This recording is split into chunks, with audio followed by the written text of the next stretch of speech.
Hay muertes que son un punto final y otras que son una semilla.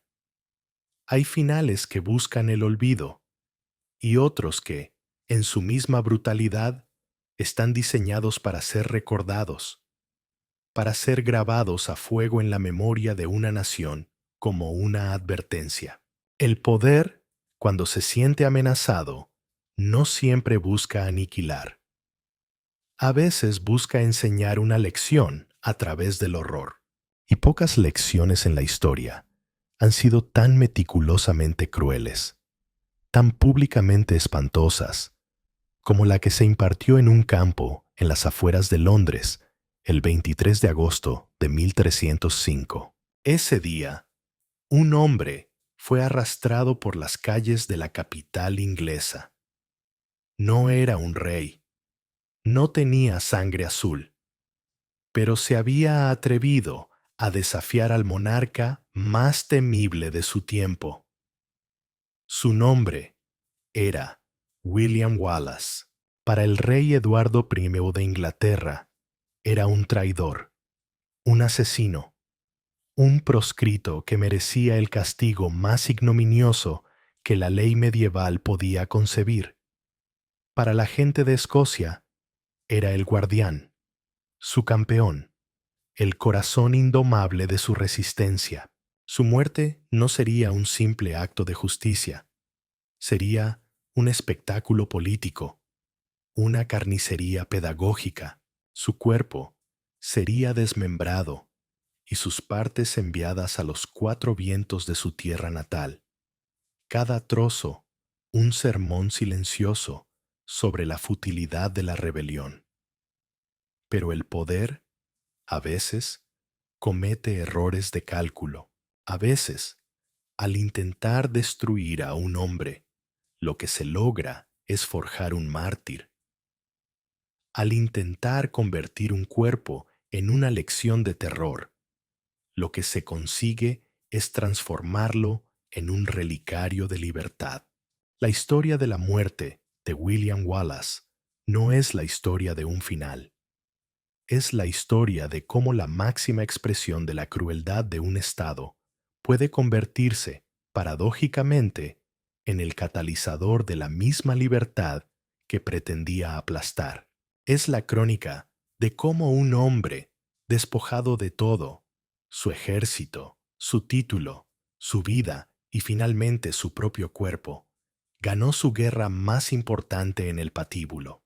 Para entender el grito que emanó de su suplicio, un grito que resonaría durante 700 años, debemos viajar a una Escocia sin rey, a una tierra que sangraba bajo el talón de un vecino poderoso, esperando a un héroe que no sabía que necesitaba.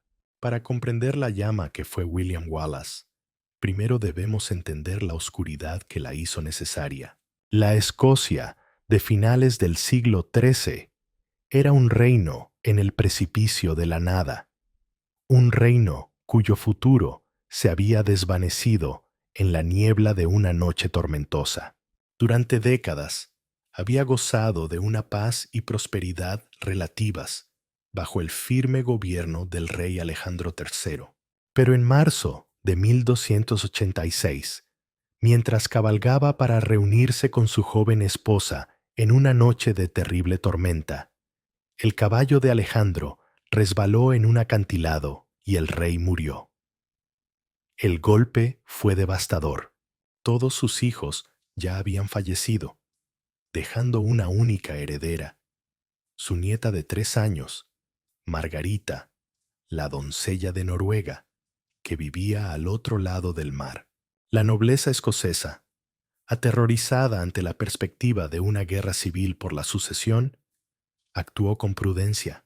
Nombraron un consejo de guardianes para gobernar en nombre de la niña reina y negociaron su matrimonio con el heredero del trono de Inglaterra, el joven Eduardo de Caernarfon. Era una solución elegante que prometía paz y estabilidad. El padre del novio, el rey Eduardo I de Inglaterra, supervisó el acuerdo. Eduardo, conocido como Longshanks, Sanquilargo, por su imponente estatura, era un monarca formidable, un legislador brillante, un estratega militar consumado y un hombre con una ambición de acero y una creencia inquebrantable en su derecho a gobernar toda la isla de Gran Bretaña. Vio en la crisis escocesa una oportunidad de oro para convertir la independencia de Escocia en un vasallaje nominal. Pero el destino, una vez más, intervino de la forma más cruel. En 1290, la pequeña Margarita, de 7 años, enfermó durante el viaje por mar desde Noruega y murió en las Islas Orcadas, antes de pisar suelo escocés. Escocia estaba ahora no solo sin rey, sino sin heredero. El abismo se abrió. Inmediatamente, más de una docena de nobles escoceses, los competidores, presentaron sus reclamaciones al trono vacante. Los dos candidatos principales eran John Balliol y Robert Bruce, abuelo del futuro rey. Ante la amenaza inminente de una guerra civil, los nobles escoceses cometieron un error fatal. Invitaron a Eduardo I de Inglaterra a arbitrar la disputa, a decidir quién sería su rey. Eduardo aceptó, pero con una condición que lo cambiaría todo. Antes de emitir su juicio, exigió que todos los nobles escoceses lo reconocieran como su señor feudal y supremo, como el Lord Paramount de Escocia. Atrapados, sin rey y enfrentados entre sí, los nobles no tuvieron más remedio que aceptar. Con este único acto, la independencia de Escocia fue firmada y entregada. Eduardo, finalmente, se decantó por John Balliol, creyendo que sería un rey dócil y manejable. Pero Eduardo no quería un vasallo, quería un títere. Humilló a Balliol repetidamente, anulando sus sentencias judiciales y convocándolo a tribunales ingleses como si fuera un noble menor. La aristocracia escocesa, que había aceptado a Eduardo como su señor, se dio cuenta de que habían invitado a un lobo a su redil. La resistencia comenzó a gestarse. En 1295, formaron una alianza secreta con Francia, el enemigo mortal de Inglaterra. Cuando Eduardo se enteró, su furia fue terrible. En 1296, invadió Escocia. Su campaña fue brutal y relámpago. Saqueó la ciudad de Berwick, masacrando a miles de sus habitantes. Derrotó al ejército escocés en la batalla de Dunbar y obligó al rey John Balliol a abdicar, arrancándole simbólicamente los emblemas reales de su tabardo, lo que le valió el apodo de Tum Tabard, casaca vacía. Eduardo I confiscó la piedra del destino, la antigua piedra de coronación de los reyes escoceses, y se la llevó a Westminster. Escocia había dejado de ser un reino para convertirse en una provincia ocupada, gobernada por administradores ingleses. Fue en este mundo de humillación nacional y ocupación militar donde creció un joven llamado William Wallace. Olviden la imagen del campesino analfabeto del cine. Wallace nació alrededor de 1270 en una familia de la baja nobleza. Su padre era Sir Malcolm Wallace, un terrateniente menor. Lo más probable es que, como segundo hijo, William estuviera destinado a la iglesia. Fue educado, probablemente por sus tíos, que eran sacerdotes, y sabía leer y escribir, dominando el latín y el francés. Las crónicas lo describen como un hombre de una estatura colosal para la época, un gigante de una fuerza física prodigiosa. Su juventud transcurrió en una Escocia que hervía de resentimiento. Vio a los soldados ingleses tratar a su pueblo con desprecio. Vio los castillos de su tierra ocupados por guarniciones extranjeras. Vio a sus nobles humillados. No era un político. No era un pretendiente al trono.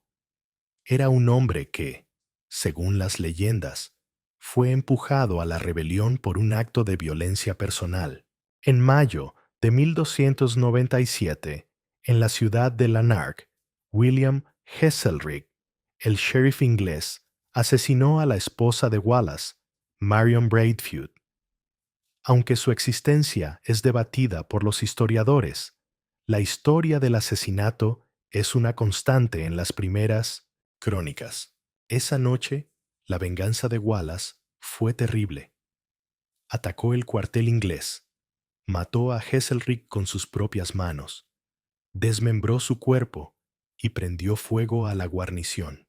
Con este acto de furia sangrienta, William Wallace, el hijo de un caballero menor, se declaró en guerra abierta contra el poder del Imperio Plantagenet.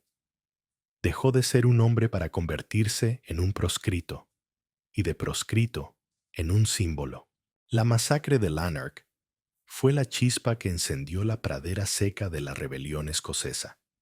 La noticia del desafío de Wallace se extendió como un reguero de pólvora, atrayendo a hombres de todas las clases sociales a su estandarte. No eran soldados profesionales, eran granjeros, artesanos, pequeños terratenientes, hombres que habían sufrido la arrogancia de la ocupación inglesa y que ahora veían en este gigante carismático una encarnación de su propia ira. Wallace no era un simple bruto sediento de sangre, demostró ser un líder guerrillero nato. Con su banda de rebeldes, que crecía día a día, lanzó una campaña de ataques relámpago contra las guarniciones inglesas en el centro y el oeste de Escocia. Evitaba las batallas campales, que sabía que no podía ganar, y optaba por emboscadas, asaltos nocturnos y la interrupción de las líneas de suministro inglesas. Su guerra era brutal y sin cuartel. No tomaba prisioneros. Cada victoria aumentaba su leyenda y humillaba a la administración inglesa, pero su rebelión no era la única.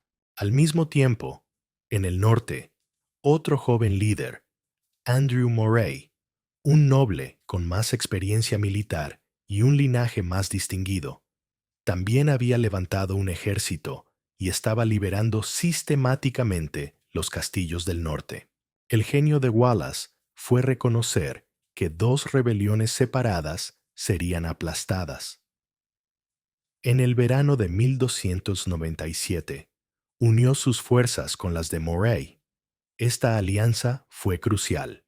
Moray aportó la legitimidad aristocrática y la experiencia táctica, mientras que Wallace aportaba el carisma popular y el ímpetu de la rebelión del hombre común.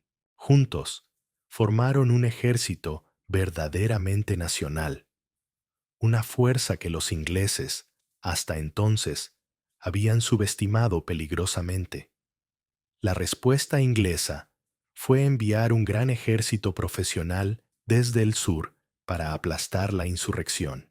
Estaba comandado por John de Warenne, conde de Surrey, un veterano de las guerras de Eduardo, y Hugh de Cressingham, el tesorero de Escocia, un hombre obeso, codicioso y universalmente odiado por los escoceses. El ejército inglés, confiado en su superioridad numérica y en su caballería pesada, avanzó hacia el norte. El enfrentamiento era inevitable. El lugar elegido fue Stirling, un punto estratégico que controlaba el acceso a las Highlands. Allí, el 11 de septiembre de 1297, se libraría la batalla que convertiría a William Wallace en una leyenda inmortal. El escenario estaba preparado para una masacre. El ejército escocés, compuesto en su mayoría por infantería armada con largas lanzas de hasta 4 metros, tomó posiciones en las alturas de Abbey Craig, dominando la llanura. Abajo, el río Forth serpenteaba, cruzado por un puente de madera tan estrecho que solo 2 o 3 jinetes podían pasar a la vez. Era un cuello de botella perfecto. Surrey, el comandante inglés, sabía el riesgo. Sus capitanes escoceses leales le advirtieron que atacar a través del puente era un suicidio. Le sugirieron vadear el río por un lugar más ancho y flanquear a los escoceses. Pero Cressingham, el arrogante tesorero, se impacientó. Acusó a Surrey de cobardía y de malgastar el dinero del rey. No hay por qué prolongar más este asunto y gastar el tesoro del rey, espetó. Crucemos y luchemos contra ellos como es nuestro deber. La arrogancia prevaleció sobre la prudencia. Wallace y Moray, desde su posición elevada, observaron con una incredulidad casi gozosa cómo la vanguardia inglesa, liderada por Cressingham, comenzaba a cruzar el puente lentamente. Esperaron. La tensión debió ser insoportable. Dejaron que cruzara una parte significativa de la infantería y la caballería inglesa, lo suficiente para que no pudieran retirarse fácilmente. Y entonces, cuando la trampa estuvo perfectamente dispuesta, Wallace dio la señal, con un rugido ensordecedor que, según los cronistas, hizo temblar el aire. El ejército escocés cargó colina abajo. Una parte de sus fuerzas corrió directamente a tomar el extremo norte del puente, cortando la vía de escape y atrapando a los ingleses que ya habían cruzado. El resto del ejército, organizado en formaciones erizadas de lanzas llamadas schiltrons, se estrelló contra la desorganizada vanguardia inglesa. La carnicería fue total. La caballería pesada inglesa, su mayor baza, no tenía espacio para maniobrar en el terreno pantanoso junto al río. Sus caballos se empalaron en el muro de lanzas escocesas. La infantería, atrapada entre el río y los schiltrons, fue masacrada. El propio Hugh de Cressingham fue derribado de su caballo y aniquilado. El odio que le profesaban los escoceses era tal que tras la batalla desollaron su cadáver. Se dice que Wallace se hizo un tahalí para su espada con un trozo de su piel. Surrey, que observaba impotente desde el otro lado del río, vio cómo su ejército era aniquilado. Huyó a galope tendido hacia Berwick, abandonando Escocia a los rebeldes. La batalla del puente de Stirling fue una de las victorias más asombrosas y humillantes de la historia militar medieval. Un ejército de campesinos y pequeños nobles había destruido a una fuerza profesional inglesa. Tras la victoria, Wallace y Moray fueron nombrados guardianes del Reino de Escocia, gobernando en nombre del exiliado John Balliol. Pero la victoria tuvo un precio amargo. Andrew Moray, herido de muerte en la batalla, falleció unas semanas después. Wallace quedaba solo al mando. Durante los meses siguientes, gobernó Escocia con una eficacia sorprendente. Expulsó a los últimos vestigios ingleses, restauró el gobierno y el comercio, e incluso lanzó una audaz incursión de saqueo en el norte de Inglaterra. Se atrevió a escribir a las ciudades comerciales de la Liga Hanseática, anunciando que Escocia era de nuevo libre y estaba abierta al comercio. Era el cenit de su poder. Pero en Flandes, el rey Eduardo I recibió la noticia de la catástrofe de Stirling. Su reacción no fue de desesperación, sino de una furia fría y calculadora.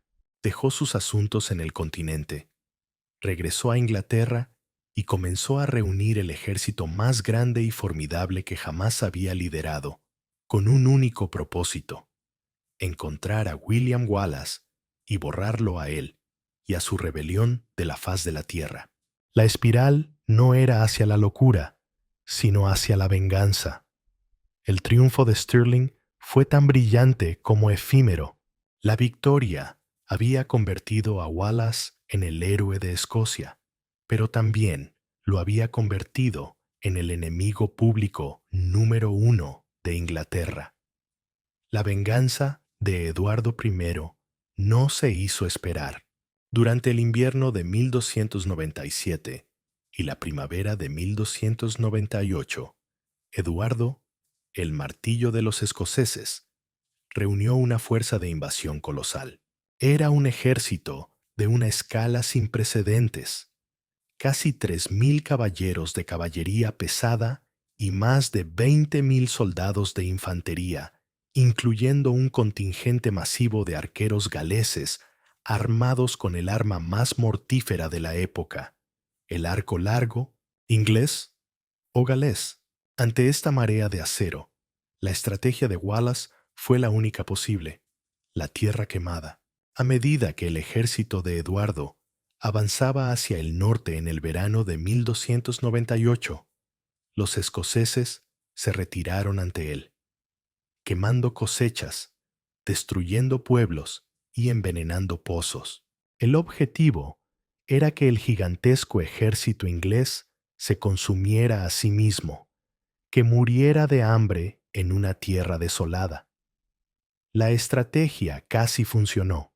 El ejército de Eduardo, mal abastecido y con la moral baja, estaba al borde del motín y de la retirada.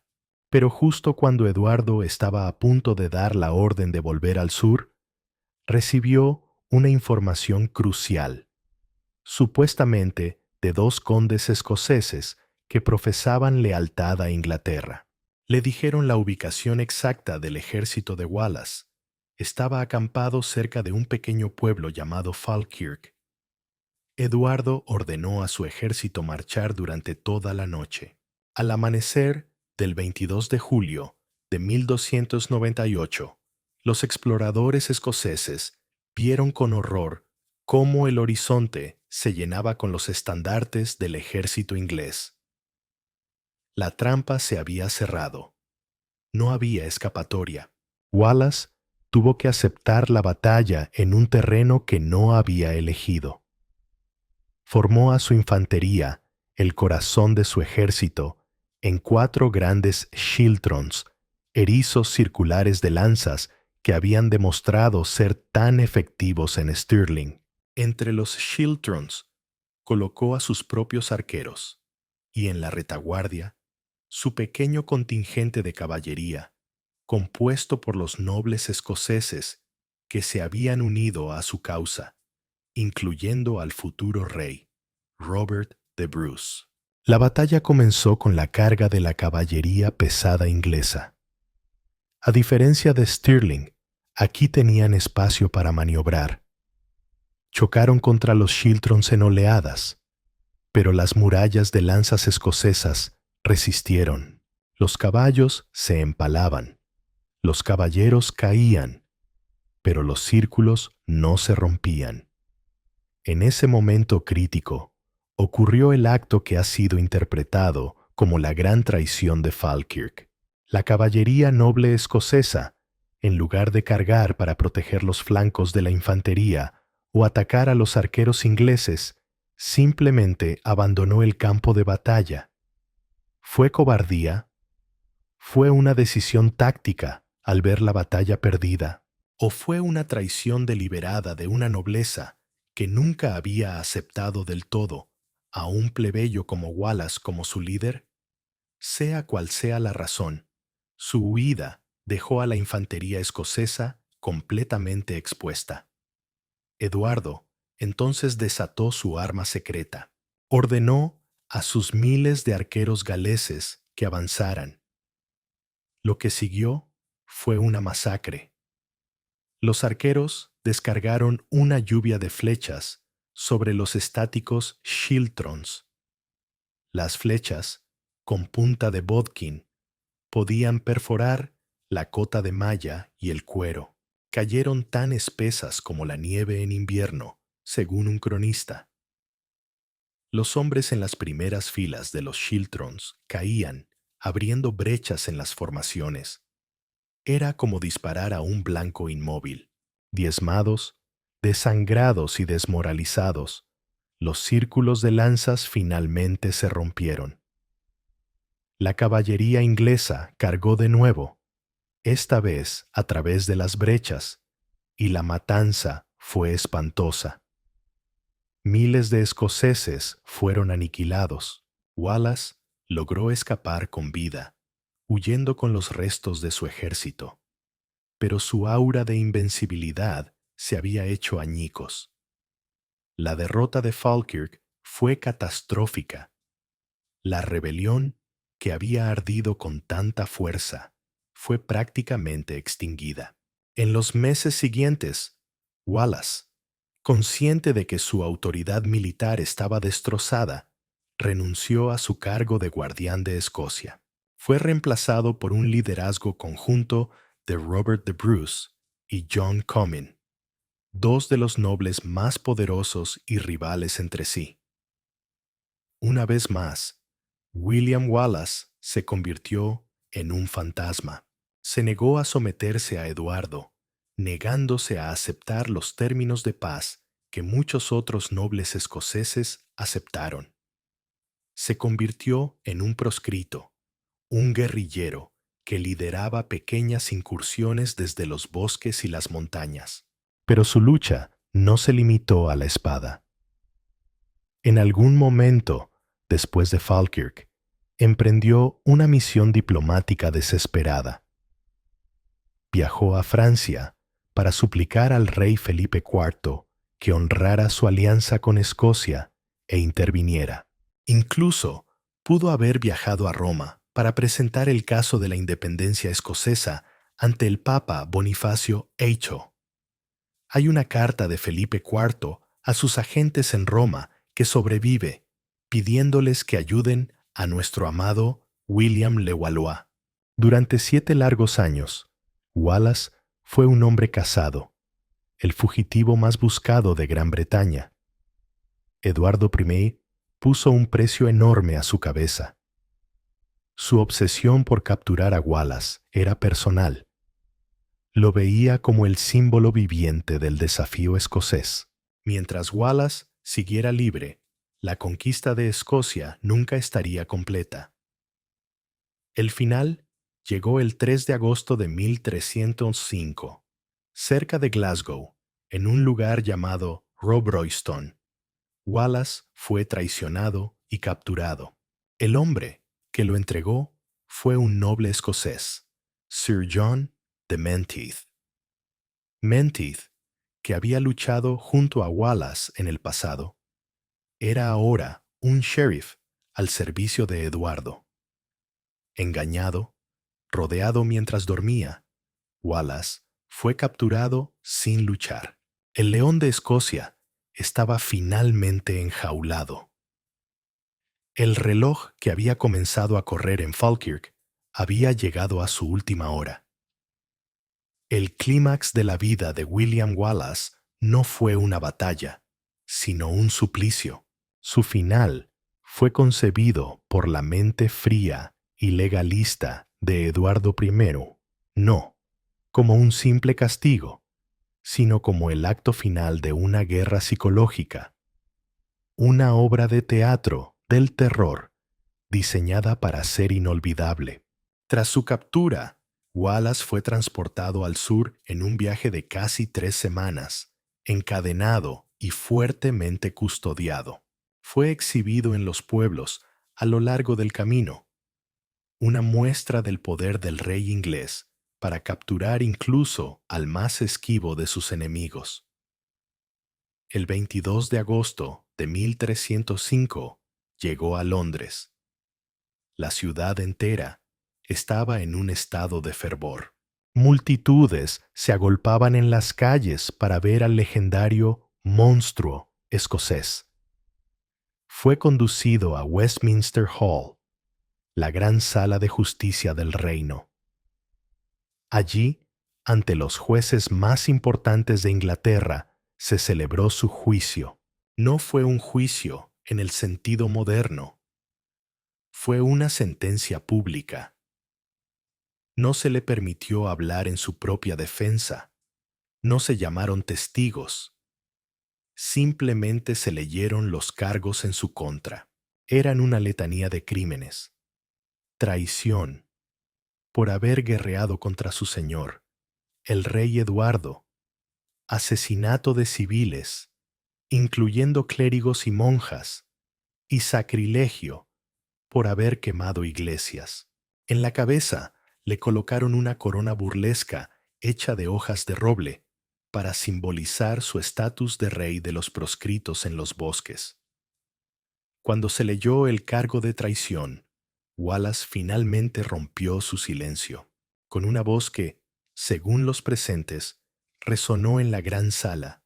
Pronunció las palabras que definirían su legado. Gritó que no podía ser un traidor a Eduardo I, porque nunca le había jurado lealtad. Nunca había sido su súbdito. Era súbdito del exiliado rey John Balliol y del reino de Escocia. Fue un último y magnífico acto de desafío. Negó la premisa misma sobre la que se basaba todo el poder de Eduardo sobre su tierra. Su defensa fue ignorada. El veredicto ya estaba escrito. Fue declarado culpable de todos los cargos y sentenciado a sufrir la muerte completa y horrible de un traidor. Al día siguiente, 23 de agosto, comenzó la última procesión. Desnudo hasta la cintura, fue atado a una viga de madera, una especie de trineo llamado hurdle, y arrastrado por caballos a través de las calles empedradas y sucias de Londres. El viaje de casi 6 kilómetros desde Westminster hasta el lugar de ejecución en Smithfield fue una tortura en sí misma. La multitud lo aclamaba, le arrojaba basura, excrementos y piedras. Era un carnaval de humillación. Smithfield era el mercado de ganado de Londres, un campo abierto y embarrado fuera de las murallas de la ciudad, el lugar tradicional para las ejecuciones públicas. Allí, bajo un gran olmo, se había erigido un patíbulo. La multitud era inmensa, esperando el espectáculo. Lo que siguió fue la aplicación metódica y ritualizada del horror. Primero, fue colgado. Pero la soga no estaba destinada a matarlo. Fue estrangulado hasta el borde de la inconsciencia, hasta que su rostro se puso morado y sus miembros convulsionaron, y luego fue bajado, todavía vivo, jadeando, para la siguiente etapa de su suplicio. Fue atado a una mesa, y entonces comenzó el acto conocido como el descuartizamiento, drawing. El verdugo, con un cuchillo afilado, le cortó los genitales y los arrojó al fuego que ardía a su lado. Luego, le abrió el abdomen de arriba a abajo. Aún consciente, William Wallace fue obligado a ver cómo el verdugo metía las manos en su cuerpo, arrancaba sus entrañas, intestinos, hígado, pulmones, y las arrojaba también a las llamas. La agonía es inimaginable. En medio de este tormento, según una crónica, Wallace pidió a un sacerdote que sostuviera ante él el salterio que había llevado consigo durante sus años como fugitivo, un pequeño libro de salmos que había pertenecido a su madre. Quería que su última visión en la tierra no fuera la de sus verdugos, sino la de la palabra de Dios. Finalmente, cuando su cuerpo era una ruina destrozada, pero su corazón aún latía, el verdugo puso fin a su sufrimiento. Con un hacha pesada, le cortó la cabeza. El silencio debió caer sobre la multitud, un silencio de asombro y horror ante la magnitud de lo que acababan de presenciar. Pero el ritual no había terminado. El cuerpo sin cabeza fue desatado, y entonces fue descuartizado. El torso fue cortado en 4 partes. La muerte de William Wallace había terminado. La profanación de su cuerpo apenas comenzaba. El cuerpo de un traidor ejecutado no pertenecía a su familia, sino al rey. Era una propiedad del Estado, una herramienta de propaganda póstuma. La muerte de William Wallace no terminó con el último golpe del hacha en Smithfield. Continuó en el desmembramiento calculado de su cadáver y en la dispersión de sus restos como un terrible mensaje a su pueblo. La cabeza de Wallace fue la primera en ser exhibida. Fue sumergida en alquitrán para preservarla de la descomposición y luego fue empalada en una pica en el lugar más prominente de la capital, el Puente de Londres. Era la entrada principal a la ciudad, y su cabeza, ennegrecida y macabra, se convirtió en la primera de muchas cabezas de traidores escoceses en adornar el puente. Fue una advertencia sombría para cualquier visitante, un recordatorio del largo brazo y la memoria implacable del rey Eduardo.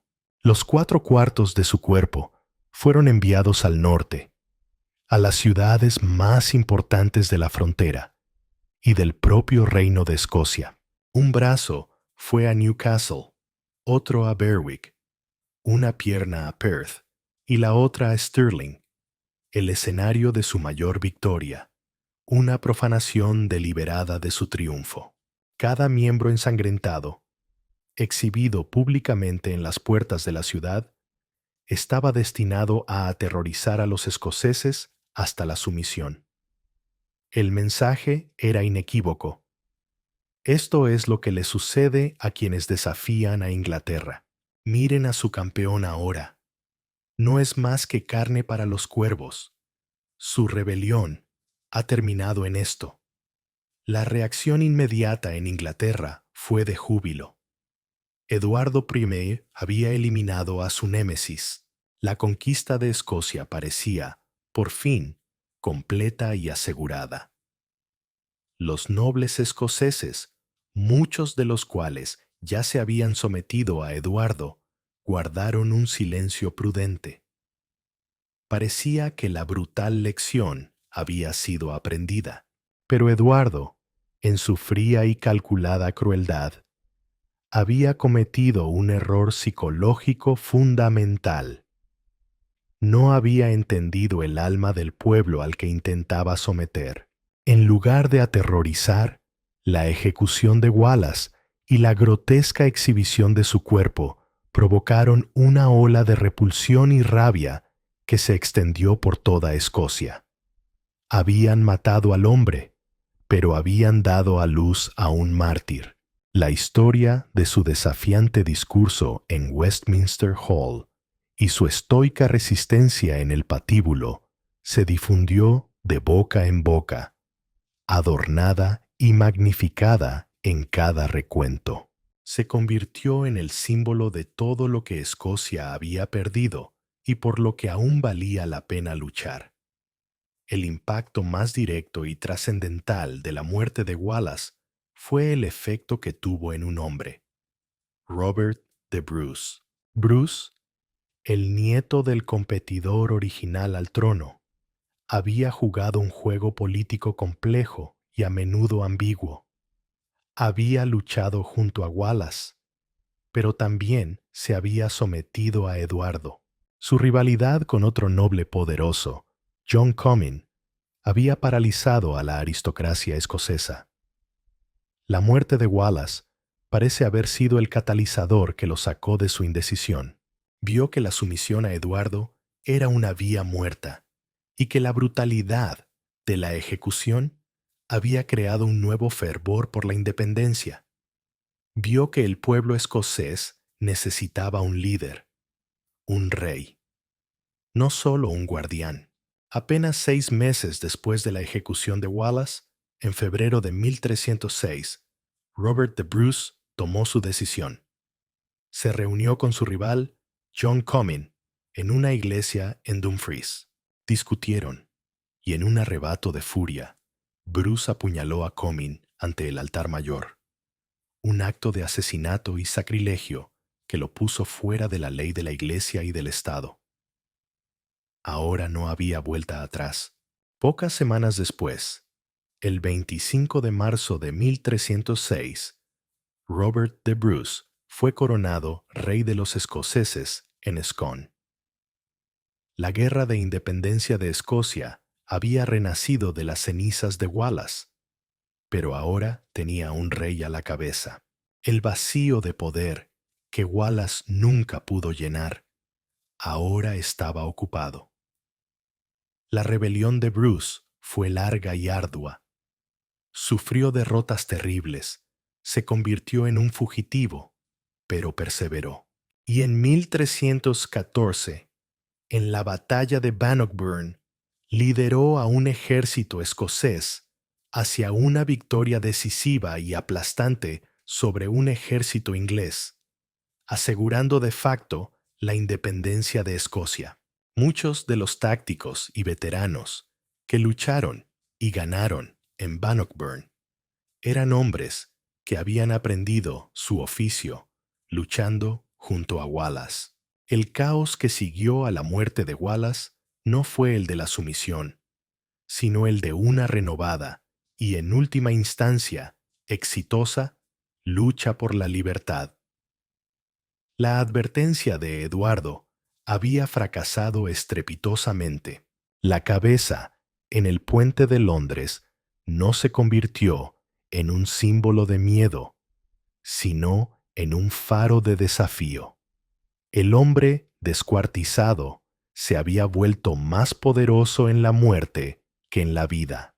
El legado de William Wallace es uno de los más potentes y perdurables de la historia. Es el triunfo definitivo del mito sobre la realidad, del símbolo sobre el hombre.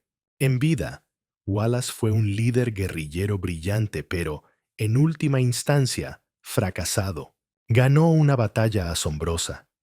Gobernó brevemente como guardián, pero fue derrotado, abandonado por muchos de sus compatriotas nobles, y pasó los últimos 7 años de su vida como un fugitivo antes de ser traicionado y brutalmente ejecutado. Según los estándares convencionales, su carrera fue un fracaso, y sin embargo, es recordado como el mayor héroe de Escocia. ¿Por qué? Porque su legado no se basa en sus victorias, sino en la naturaleza de su desafío y en el horror de su muerte. Wallace se convirtió en el alma de la resistencia escocesa en un momento en que la nación estaba postrada y su aristocracia había capitulado, mientras los nobles, incluyendo a Robert de Bruce, juraban lealtad a Eduardo I. Wallace, un hombre de la baja nobleza, se negó. Demostró que la resistencia era posible. Su victoria en Stirling Bridge no fue solo una victoria militar, fue una victoria psicológica. Destrozó el mito de la invencibilidad inglesa y le dio al pueblo escocés algo que había perdido: la esperanza. Su construcción como leyenda comenzó casi inmediatamente después de su muerte. La brutalidad de su ejecución lo convirtió en un mártir instantáneo, pero su transformación en un ícono nacional fue cimentada un siglo y medio después por un poeta conocido como Blind Harry, quien, alrededor de 1477, compuso un poema épico llamado The Wallace. Este poema, lleno de hazañas heroicas, detalles románticos, incluida la historia de amor con Marion Braidfield, y un fervor patriótico feroz, se convirtió en una especie de Biblia nacional escocesa. Fue la fuente principal de la imagen popular de Wallace durante siglos y la base para la película Braveheart, que lo catapultó a la fama mundial en el siglo XX. La película